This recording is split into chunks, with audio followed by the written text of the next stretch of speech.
Hi, this is Ryan from xcannabis.com. I'm an unapologetic dissenter of Social Security. If they gave me the option to opt out, maybe sign a contract saying I won't ask for Social Security benefits when I retire, just allow me to opt out now. And I would even give them the money I've already paid in without any request for reimbursement. That's fine, keep it. But don't make me pay something that I'm not going to get when I retire. They keep raising the retirement age. They keep reducing benefits. It's not compatible with inflation. It's not keeping up with inflation. And the fact is that it has become insolvent. We saw this during this whole debt ceiling debate in July, when the president himself, in his own words, with his CBS correspondent, said that he cannot guarantee that checks will come out in August. And he said that if we don't resolve the problem with the debt ceiling, that Social Security recipients, veterans, so on and so forth, will not receive their checks in August. Why is that? Because we've always heard it was set up to be a separate fund. Social Security was supposed to be its own separate sovereign fund. But the problem is, and this is something that I read in Forbes on July 13th, 2011, the title is called, "What Happened to the $2.6 trillion Social Security Trust Fund?" Well, it has been borrowed by the government. The government continues to borrow from China. It continues to borrow from the Social Security Fund. It keeps all these different funds maxed out, and we keep borrowing more money. And then also we keep lending money. We keep printing money from the Federal Reserve, from our Treasury.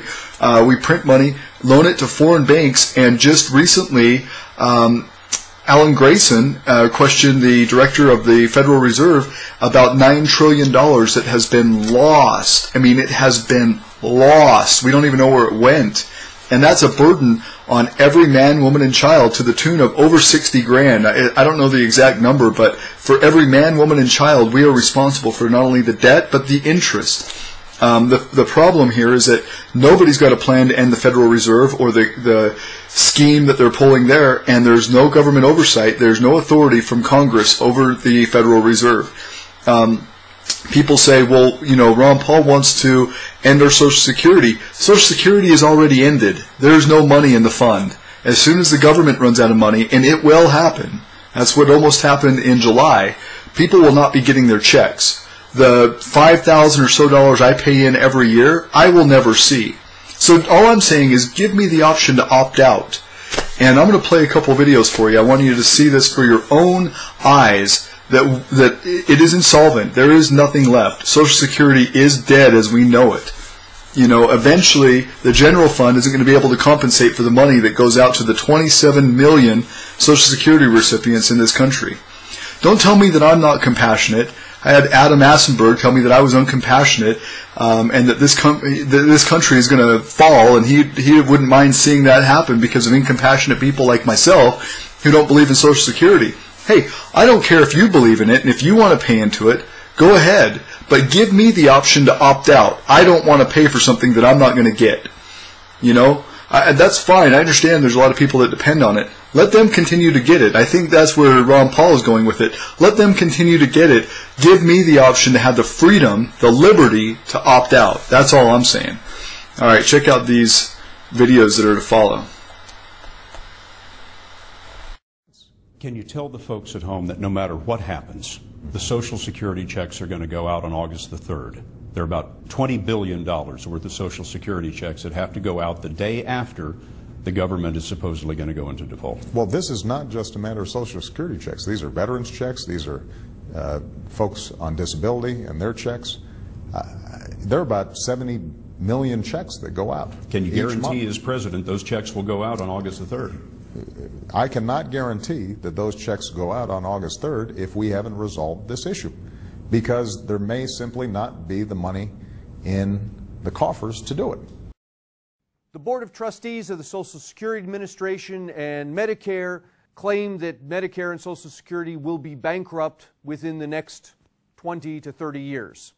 So to put things in perspective, these dates come from the Board of Trustees of Social Security and Medicare, their 2009 reports. You are here at 2011. Social Security disability deficits began back here in 2005. What that means is that the money that Social Security disability insurance brought in each year starts to be less than the amount of money they pay out. So they're in a deficit situation. However, they still have money in the bank, so they aren't bankrupt. Here in 2014, Medicare deficits are projected to start. 2018, Social Security disability insurance has now gone bankrupt. These deficits that started back here at 2005 have accumulated. Here the money has run out. Medicare is bankrupt in 2029. Social Security retirement is bankrupt in 2040. And this is today's 50-year-olds retiring. This is today's 40-year-olds retiring. And those 22-year-olds in the audience, your retirement is somewhere out there in the hall. It's important that we start to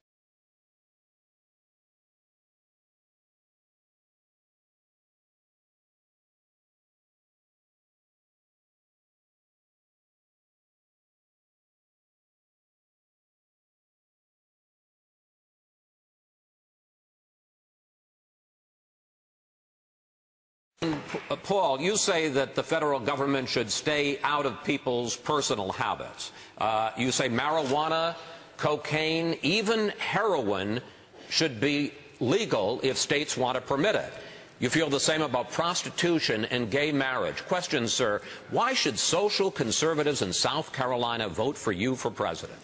Well, they will if they understand my defense of liberty is the defense of their right to practice their religion and say their prayers where they want and practice their life. But if you do not protect liberty across the board, it's a First Amendment type issue. We don't have a First Amendment so that we can talk about the weather. We have the First Amendment so we can say very controversial things.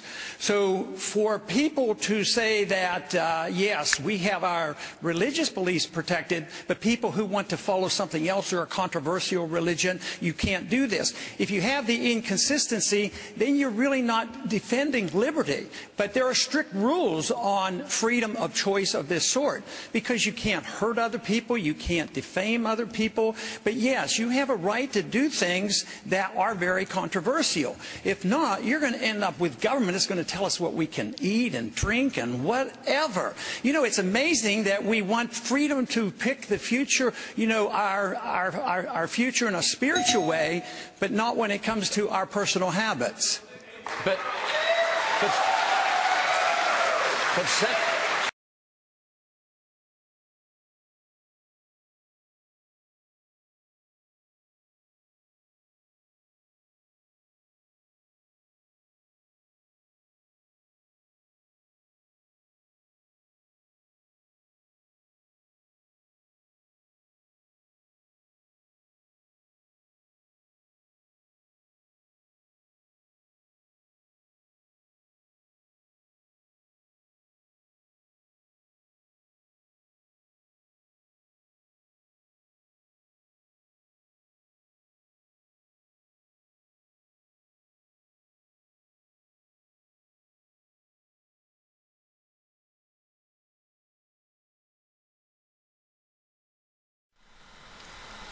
And in essence, that's all that I'm saying is give me the choice, give me the freedom. Don't make it mandated that I have to pay for something that I don't believe I'll even receive when I get old enough to retire. You know, give me the option to sign a contract, say I am opting out, I don't want to participate in Social Security anymore, and if everybody else wants to bank on it, that, you know, let them do it, let them put their money in, but don't make me put my money in if I don't believe in it. You know, that's tyranny, that's slavery. I don't want anything to do with it. You know, give me the choice, give me the liberty. It's supposed to be the land of the free. I'm not seeing it. We need Ron Paul. Ron Paul 2012, people. It's the only way we can restore our Constitution.